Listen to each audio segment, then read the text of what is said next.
So maybe a first question would be, give us a state of just your tribes. Madison has just been designated in December, Truax Field, as the home of F35A. Doctor, can you start? Give us an overview.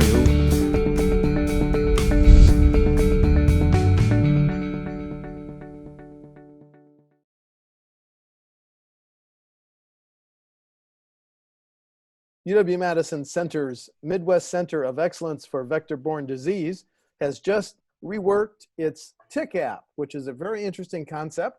So two staffers from the center have agreed to talk about both the center and the Tic app.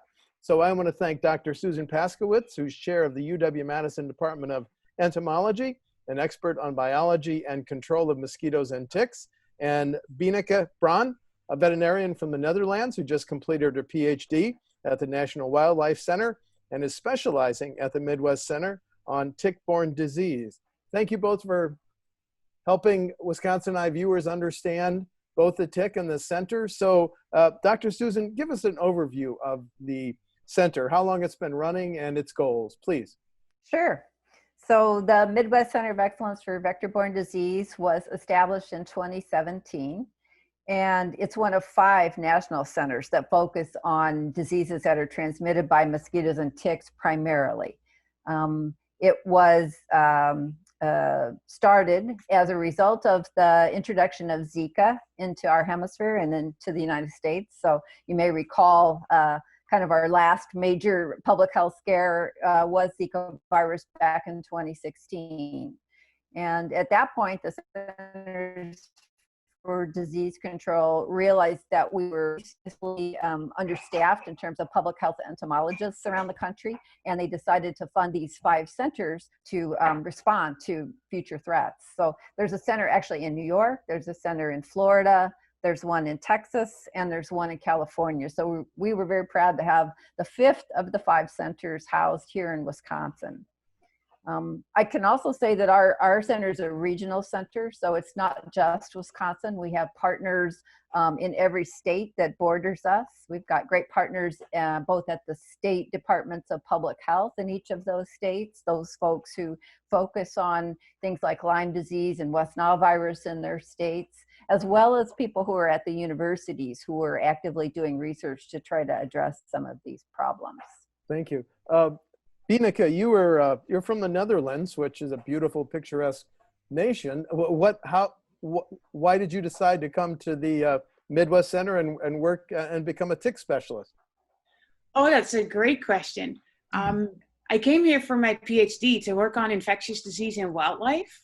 So I worked with mice and prairie dogs and plague out west before I joined the center. So I was very much interested in these diseases that can be transmitted from wildlife to humans by mosquitoes and ticks and fleas. And so the Midwest Center of Excellence for Vector-Borne Disease, so vector-borne disease means those diseases transmitted by mosquitoes, ticks, fleas, was just a perfect opportunity for me to learn more about ticks. And tick-borne diseases, like Lyme disease, are a big problem in the Netherlands as well.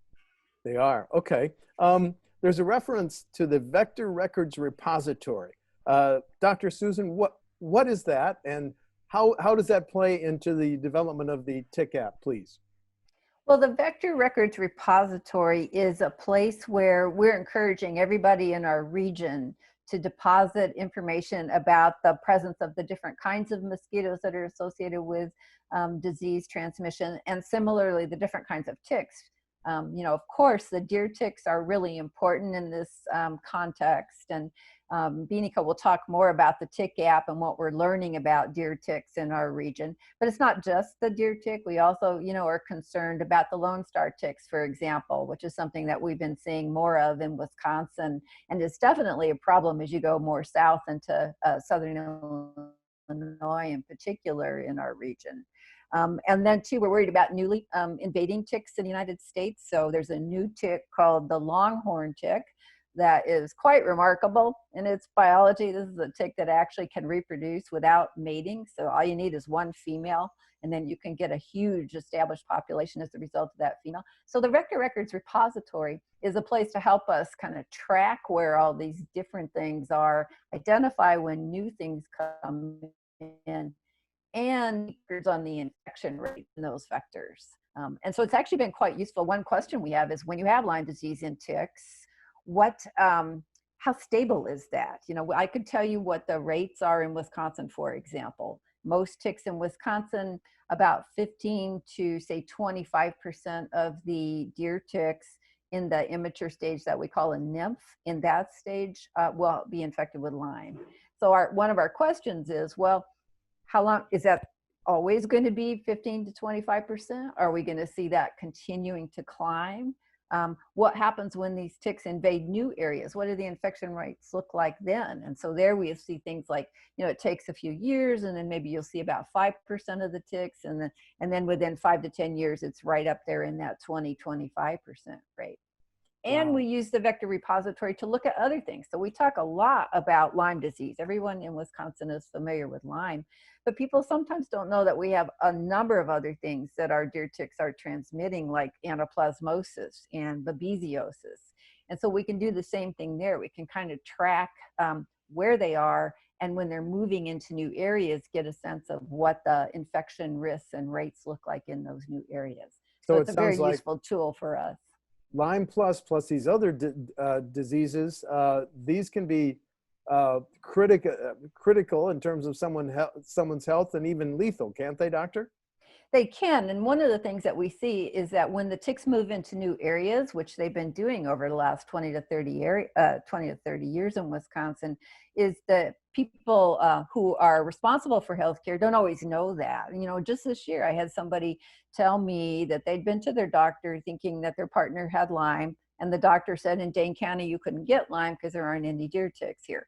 That isn't true. You know, it might have been true 20 years ago, but things have changed a lot. And so the Vector Record Repository helps us to map that change and to have the data to provide to the healthcare providers, so they know that the risk is here now. Bieneke, you have just shifted to specialize in ticks. Can you give us some overview takeaways of some major things that you've learned about ticks since you've shifted your focus to ticks? Just some major takeaways from your research? Such a fun question, because I worked on fleas. Fleas have really fast life cycles. They sit on one host and specialize in one host. And what blew my mind about ticks is how long they lived. So when the egg hatches, the larva comes out, it takes a blood meal, it drops off, and then it might take a year before it becomes the nymph and finds another host. So ticks can live up to 2-3 years, and maybe even longer. We don't even know exactly. And I find that fascinating about ticks. Oh, thank you. That was something I didn't learn. I hadn't known before. So talk to me, either of you. How has climate change changed ticks and illness in the state of Wisconsin, please? Well, what I can tell you is that we have seen huge changes over the last 120 years or so. And probably most of those changes in tick populations, so the number that are out there in environment, are actually due to changes in our forests and in our deer populations rather than climate. I think climate is having an impact, but the majority of it is we logged off the forest, so they really need moist forested habitats. We logged off the forests around 1900. We hunted the deer almost to extinction around the same time. That meant that there just wasn't the right kind of ecological conditions for these ticks to thrive. So they probably got pushed back to really small refuges, a little bit of old growth forest. And then it took them a while as the forest regrew and the deer population regrew. We finally saw our first case of Lyme in the late 1960s, and our first deer tick was detected in the 1950s. So, you know, then it took 50 years or so before they expanded out and got to the problems that we see today. Going forward, we do think that as temperatures warm, there are some likely consequences. And one of those is that we'll see the ticks earlier in the season. So, you know, certainly the cold winters help to suppress their activity, but as we get things up in the high 40s, low 40s, we're going to start to see ticks moving around much earlier in the year than they normally do. And along with that, we'll probably see some increases in the populations that may increase our risks. I want to get to the tick app, but before I do, Doctor, talk to me about the increased incident rate of Lyme disease in Wisconsin. Yes, you know, we would describe that, I think, appropriately as a slow burn epidemic. And what I mean by that is something that has really been flying under the radar for a long time. When I first got to Wisconsin in the 1990s, we had about 500 cases a year, about 400 or 500 cases a year. Now the state would report probably between 1,500 and 3,000 cases each year. That is almost certainly an underestimate, and maybe by as much as tenfold. So it may be a lot more like 30,000 cases of Lyme disease in our state alone. So, and this is a pattern that's repeated across the country. Wherever there's Lyme transmission, it's pretty seriously underreported. And so it's probably, for most Wisconsinites, that may come as a surprise, but there's a lot of Lyme out there. And that in part may be due to more ticks in many more places than they were just 20 years ago. Okay. Well, those are startling numbers, that increase. So Bieneke, you've been a part of the Tick app from the ground. Why do we need a Tick app? And how has it been tweaked in recent years? And just give us kind of a evolution of the Tick app. Oh, the evolution of the Tick app. So I was present at the birth of the Tick app. So I joined the Center of Excellence in October 2017, and the UW-Madison had been talking with Michigan State University and Columbia University to develop the Tick app, really as a citizen science tool. So that means it's a research tool. We learn a lot from the users, but also a piece of education and a lot of information about tick prevention. Why we needed, or why we thought we needed it, is we have a pretty good understanding where the ticks are in the environment, like Dr. Paskewitz said, but it doesn't necessarily matches with where the cases of Lyme disease. So there's a piece of human behavior, so what we do, our activities, our prevention methods that we use, that doesn't seem like that we don't understand. So it's really for us to better understand our behavior and tick exposure. And so the first year, so 2018, was really a sort of proof of concept. Are people going to download the app? Or for one, can we make an app? Two, are people going to use it? And then can we use that information? So the first year, the goal for us really from a research perspective was have people download the app and complete an enrollment survey to learn a little bit about the basic risk factors for our users. And then 2019, we were able to get the feature in there that you can take a picture of the tick that you find and send it to us. And we were hoping that people would start using the app on a daily basis. So every day, Steve, you would tell us, what kind of outdoor activities did I do? Did I find a tick on myself? Yes or no? On my pet, a household member? To get a better idea of our daily activity patterns. And the app, if you allow the app to track your location, can also geolocate you. So we would have a really good idea of how much time do you spend in high risk areas versus low risk areas. And then we can combine that with tick exposure and prevention use. And this year, we're zooming even more in on that prevention use, because people say they do tick checks, but very few people report, for example, using bug spray consistently or wearing permethrin treated clothing. So this year, the app also has a little welcome screen that tells you, hey, check for ticks today and put your bug spray on. And we ask people to go straight to the daily log to tell us, share with us, like, what kind of outdoor activities did you do? Did you find a tick? And so in return, the user can then send us the tick, and you can learn what tick bit you. So it makes a big difference in Wisconsin if it was a wood tick or a deer tick. Right. And we also try to estimate how long it has fed on you. So if it's completely flat or it was not attached, like, your chances of developing disease are very small unless you missed one. And that was covered last week in your session with the Tick Center of Excellence in Howard Young, yes, the foundation, the Howard Young Foundation. They covered that very nicely, that a lot of their patients don't remember being bitten by a tick.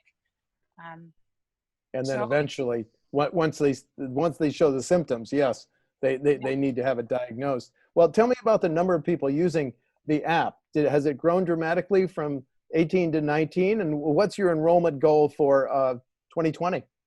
So in 18, we had about 1,500 users in the United States, just over 700 in Wisconsin. 2019, we almost doubled those numbers.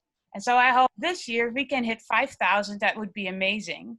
What has been extremely fun to see is that we have a couple of users that are very good about doing those daily logs. So we have some super high power users that have completed over 100 daily logs.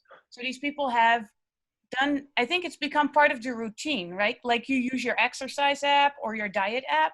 Every evening, you write down what you ate. And so I think there's some people that have made the Tic app part of their daily routine to remind themselves to check for ticks.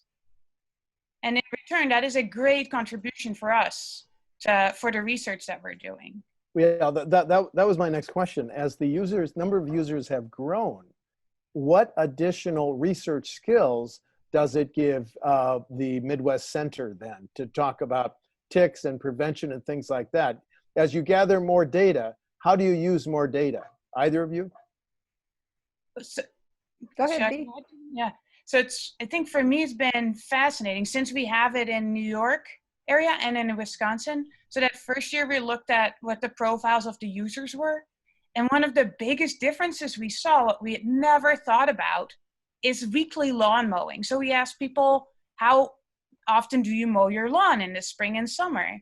And over 60% of Wisconsinites say, oh, I do this weekly, which was only a quarter of the participants that we got in New York. So there's a different behavioral pattern there. And the other thing I think we've learned in Wisconsin, and we knew there were ticks in yards in Wisconsin, but we asked people when they sent us a tick, where do you think you got the tick? Or where do you think the dog got the tick? And it's about 2/3 of people say it was in my yard or in my neighbor's yard. And we've always been thinking, when you think ticks in Wisconsin, you think woods, recreational areas. It was when I was hiking. You don't think it was when I was playing with the kids in the yard or playing with my dog, playing fetch, and I had to grab the ball, or I was gardening. So I think that's been very cool for us to learn. And as we learn more, I think we will be able to tease apart sort of different user groups. Right. So we have our hunters who are very aware of ticks and they recognize ticks very well. And then we have more maybe me and Susan in Madison area where ticks feel as a dangerous piece. And so we can hopefully use the information we get to target our information, our tick prevention messaging better. Dr. Susan, as more people participate, more data is available, then what are the long-term goals, maybe a year from now and 2 years from now with the Tic app?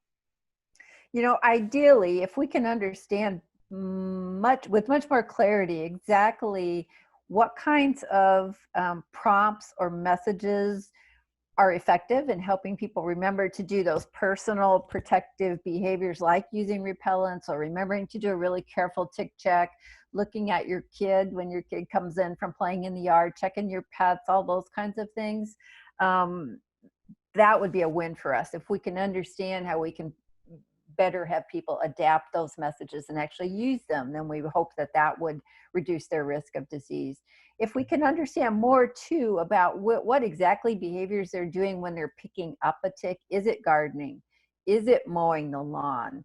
Are they more likely to actually find them in places that we don't traditionally think about as tick habitat, like the bright sunny lawn? Then maybe we got to rethink what our whole toolkit is, right, for trying to protect people from picking up ticks in those kinds of environments. And that might not be just messaging and warning people that those are now higher risk than we would have thought before, but maybe even things like, okay, what kind of treatment could you do? And is it mowing your lawn down to those weekly lawn mowing, but keep it nice and short? Or is it using some kind of grub control that would also get the ticks in the yard? Or, you know, those kinds of things that maybe we can combine to help Wisconsinites protect themselves right around their own houses. Thank you. I signed up for the Tic app this morning. And do I have this right that the Tic app is now going to chart where I go and when every 15 minutes? Or did I misread the fine print? So I don't know if you have an iPhone or an Android, iPhone. iPhone. So the iPhone should be really good about asking you when you enter. It says this app is tracking your location. Are Yeah. you okay with that or not? And I think I said yes. Okay. Okay, thank you. then we would be able to track your location. However, in our database, I will not be able to tell who you are. So Okay. it's anonymized data. That's Unless important from a we privacy know standpoint. where you live exactly, then maybe I could find you, but it's anonymized data. So you would be able to tell who you are if you look at all of the different patterns. I am not able to tell. You are not able to tell. Who you are. Okay. What if I went up north, Vilas, Oneida counties, which probably have a lot more ticks than Dane counties? You'd be able to chart that, and you'd be able to follow me, right? You would know that I'd be in Vilas County on Saturday?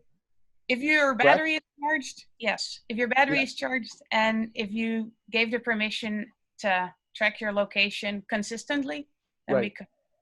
Okay, but then the burden's on me to complete the daily log to tell you whether I checked what I did, my activity, whether I found a tick, whether I even checked. So, right? Do I have the process right? Correct. Correct. Okay. And so what about that data? Because that raises privacy concerns. What you did, so you're linked with unique identifier. So in my database, you are a sequence of numbers and letters, probably 25 in a row. And so we do match that GPS location with what you did. And so then I know this person that went from Dane County, I'm not sure where you're located, but went from Dane County to Oneida County. Yes, or Vilas or Taylor or Pierce, yes. Came back to Dane County, and 2 days later, you maybe found a tick and completed that tick report. Right. Then I can say, oh, and then you might have said, oh, I think I got it in my yard. Then I look at your tick. So this would be the ideal situation. Oh, I have to take a picture of my tick. You could, if you want to. And then you send me the picture of your tick. I'll look at it and I say, dear Steve, we think this is a deer tick nymph. It's about the season right now. So those poppy seeds you showed last year.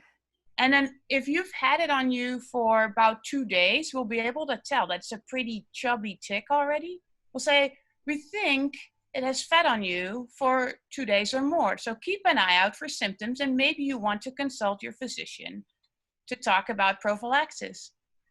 Well, at that point, I'm not going to dive into all the nitty gritty, but when we do our analysis, the long-term view, we can then trace back and say, oh, this number person, which I don't know who that is, it's all numbers and letters, had a tick on them. It looked like it fed for about 2 to 3 days. If your GPS location was on, we can even go back and say, oh, actually, it was not in Dane County. You might have picked it up there. So in the ideal world, it would be fantastic if every user would allow us to GPS locate them. And if you would be willing to do those daily questionnaires and send us a picture. But that's a lot. That's a big ask. And so what percentage of users allow GPS tracking? Ooh, I don't know that from the top of my head. I can look that up and let you know after. Okay. I just find that fascinating. So if I sign up for GPS tracking, then I'm tracked. I go north for a weekend. I mow my lawn at a cottage or something. But what if I forget to do the daily log? Then it's totally up to me to self-report. So I go up on Saturday, I come back on Monday, and then I haven't done my log, but I found a tick. So the whole system is based on me self-reporting, right? Correct. Okay. I'm not going to call you. I'm not going to email you. Okay. Well, that's just very interesting. How do you gauge the success this season? Oh, actually, it feels like it's going a lot better than last year. Okay. So we have about 600 users in total this year that have been active on the app. Okay. A little over 200 in Wisconsin. So 220 people in Wisconsin have completed some of those daily logs. We've gotten just over 600 pictures this year. Okay. And now I'm blanking on how many were from Wisconsin exactly, but the majority is from Wisconsin. And about half of those are from the person who's reporting, and the other half, you'll find this interesting, is from a dog. So lots of people find ticks on their pets. Wow. Dr. Susan, talk to me about the partnership with Columbia and Michigan State, please. Sure. There's some really excellent researchers at those institutions who have great expertise on the piece that Bieneke is talking about, where we can link those movement patterns back to exposure risk. So kind of that's their specialty, is how do you take that GPS data and then understand more about, you know, where humans are in the environment. And our specialty really this year, I think, it's been working on trying to get these identification pieces and systems up and working. And then this idea that if we message a little differently, then maybe people will use the toolkit, the tick checks better. So more of the human behavioral piece on that side and prevention messaging. Well, some of that is regional. Do we have in Wisconsin different tick characteristics than we do in the Northeast, which is also a center for ticks? That's a really interesting question. There's a little bit of behavioral difference actually between our two regions in terms of the tick biology, but the way the ticks look and their interactions with people in our two regions are pretty similar. In other words, the ticks will be out there actively trying to find a host in the vegetation. These same ticks occur in the southern United States, and they don't behave like that down there. So there are some differences, you know, across the US, but our two regions are actually pretty similar in this particular Lyme disease arena. Okay. Bieneke, I have a specific example. Are you ready? Okay. I went north, and my sister took her dogs on a run, and I was there drinking coffee when she came back, and she found 2 ticks on her and 3 on the dogs. But she's not enrolled on the app. So I don't, since I'm now enrolled, I don't have a obligation or a duty to report that she found 5 deer ticks after a run with her dogs, do I? You could. You don't have to. Really? But I thought since I'm the user, I only had to report ticks that I encountered. But I can turn in my sister? You can share about your sister or about your sister's dog. So we would consider that. So for our research purposes, we would consider that a risk factor, right? So in this case, we would say, even though this user was drinking coffee on the porch, their household member or the pet in the household, they did find ticks on them. So that means you are in an area where ticks are present. Okay. And so your specific behavior then didn't expose you. Okay, but it'd be better if I could talk my sister into enrolling in the tick app, because she is living up north and she's very, very aware of ticks because she takes her dogs on morning runs. So that would be the ideal situation, correct? That would be perfect, yes. Okay, all right. Funding, Dr. Susan, who funds the tick app? The Tick app is funded by the Centers for Disease Control and Prevention because they're the funder for all of the 5 centers of excellence. Yes. Yes. And I think Columbia also recently has a grant from the National Science Foundation, which is contributing some of the expertise for tick identification this year. Okay. We're almost out of time. Just a couple more questions. How has COVID-19 affected the research or the tick app project? Well, COVID-19 is having a big impact on our ability to do a lot of our surveillance work and our tick control work.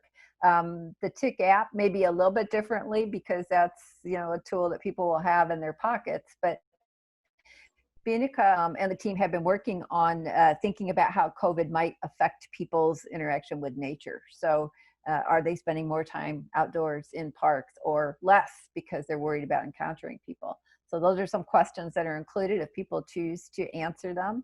And we're hoping to get some really unique and interesting information this year. Well, Bieneke, do you think COVID-19 means less reliable data just on ticks and Lyme disease, or is it going to enhance your research? Ooh. I think that we are probably spending more time in our yards and outdoors. So I suspect that we'll get more tick reports in. I think the data will be equally reliable. Okay. I'm very curious to see how it affects our behavior. If we are suddenly more aware about how vulnerable we can be to disease, and you may be more likely to spend some time researching these ticks that you're now suddenly finding on your dogs or on yourself. Also, Steve, I should say, all of the data is stored at highly secure servers. So it's a secure location. I thought I should say that because you gave me very nice and specific details. So it's, and it's overseen by institutional review board. So we're under tight. Yeah, got it. Okay, well, you've been very informative. This is very interesting. So my final question is this. Your elevator speech, somebody says tick app. Why should I participate? Why should I sign up for the tick app? Dr. Susan, you go first. Oh, I thought you were going to ask Bieneke. I would say sign up for the tick app because you and your family, if you live in Wisconsin, all 72 of our counties now have populations of ticks and you're at risk. And you can help us to do something about that by signing up for the tick app. Thank you. Okay. Bieneke, elevator speech. Why should I sign up for the tick app? Well, Steve, you should sign up for the Tick app because it's an amazing smartphone tool that you can send us a picture of your tick, we can tell you what it is, and you're helping researchers better understand where and how we are exposed to ticks. And that will help design better prevention methods to prevent tick bites for you and your family and generations to come. You want me to send you a picture of my dead tick or still alive tick? Whichever one you have. Well, we can identify them both. I understand. Okay, thanks very much. Dr. Susan Paskewitz is chair of the UW-Madison Department of Entomology, and Bieneke is Bron, last name Bieneke Bron, is a veterinarian from the Netherlands, just completed her PhD with the National Wildlife Center, specializing for the Midwest Center for Excellence of Excellence for Vector-Borne Disease on tick-borne disease. Thank you so much. You have a fascinating app, and I'm now a member. So, I better remember to complete my log. Thank you. Thank you so much for joining, for having us. Thank you very much. Thanks. This program is a production of WisconsinEye, an independent, nonpartisan, nonprofit media network with a mission to inform, educate, and engage the citizens of Wisconsin. WisconsinEye is the nation's first and only independently funded state civics broadcast network, providing gavel-to-gavel access to government proceedings and events at the state capitol.